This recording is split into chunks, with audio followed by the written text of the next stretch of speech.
নবীর একটা আদর্শের কারণে জান্নাতে যাবে। সিরত মানি আদর্শ। আর এটা আমরা কদমে কদমে মুহতাজ।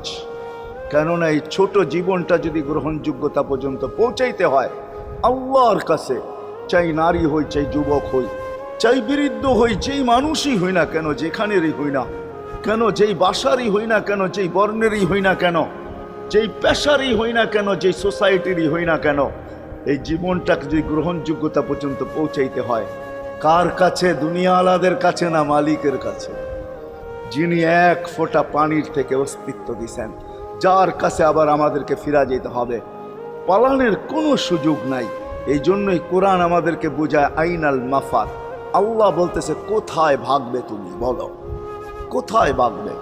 কবির কথাই সত্য, যদিও নাকি পালাও তুমি আকাশেতে লাগিয়ে সিঁড়ি, সিঁড়ি লাগাও যদি